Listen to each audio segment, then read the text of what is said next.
Super Meow is a game for families, but mainly really for children, I would say up to 8, 9 years of age, maybe 10. And it is a game that introduces them to deck building. I think it is remarkable that now people who play games regularly, who are familiar with modern game mechanics, they're thinking, hey, how can I introduce my kids to worker placement, to the rondel, and of course to deck building.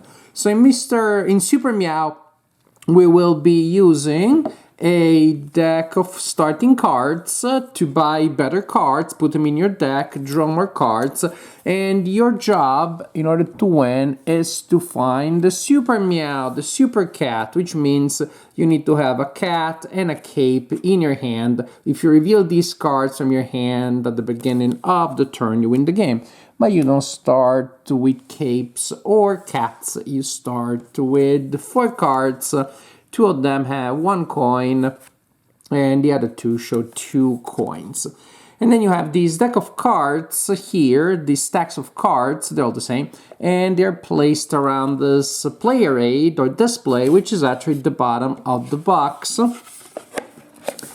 There you go, it works like that. Yeah. While the sleeve of the box is used as a trash can. You place it next to the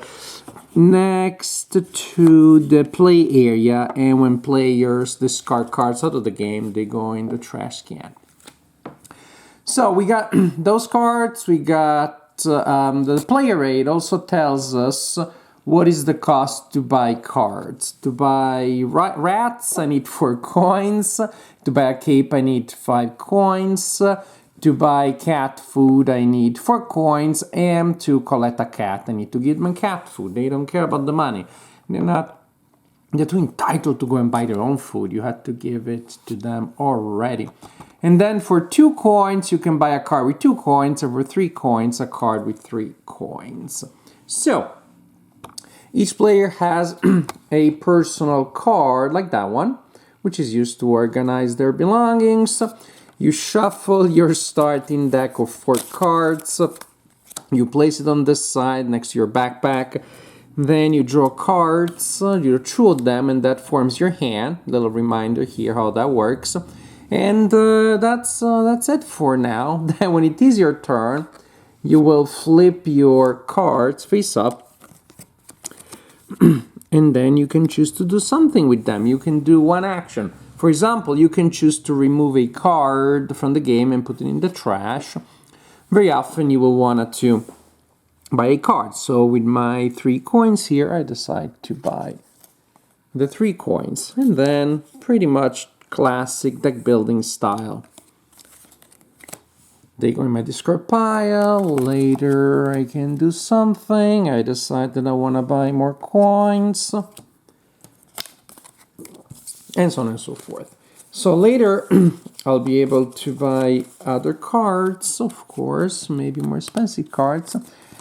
And so, for example, no, I'm still buying back cards. You know what? I'm gonna remove that card. I'm taking the action of removing that card. My next hand now, I can buy something fun with 5 coins. I decide to buy a cape. And that's pretty much the general idea. At some point I will want to put a cat food in my pile, so later I can also buy a cat. I may want to thin out my deck a little bit, because ultimately I'm trying to give myself the best chances of revealing cat and cape here. The card of the mouse has not been very successful. We played the game, I played it with my kids, who incidentally are way too old already for this game. They're 12 and 14. But the idea of this, it costs 4, and once you use it, you can use it only once, then it goes back to the market, and allows you to steal a card from an opponent.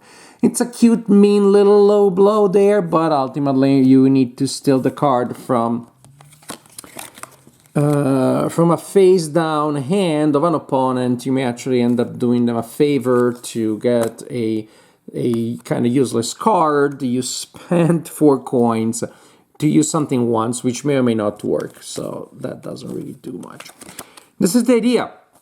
As you can see, it is the most bare bone deck building game that I know and possibly that one can think of.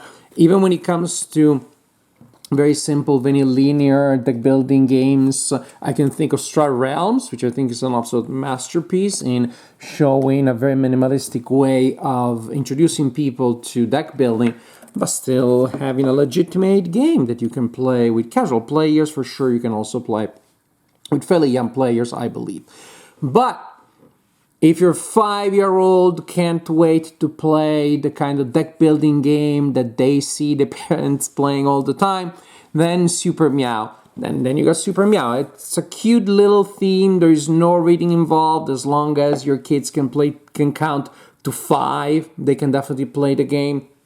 But this is it. I guess that is the strength of the game. If that's what you're looking for, it seems to have been really designed for children to introduce them to the idea of deck building, but I don't see that there is a lot else going on. The replay value has to be very limited because the general idea of get a cat and get a cape and then thin out your deck, I don't see that changing in any way at any time. I think the game can be solved probably, and you can probably figure out the algorithm for the absolutely optimal way of playing the game. The mice are supposed to create a little bit of interaction, but again, I don't see them being very valuable strategically. But again, I'm not thinking as a 5-year-old whose main goal may be indeed to steal cards on their friends and be annoying rather than trying to maximize their chances of winning. So Super Meow, the art is cute as a family game for very young children. It probably works for even older children. Then I still recommend trying Star Realms instead.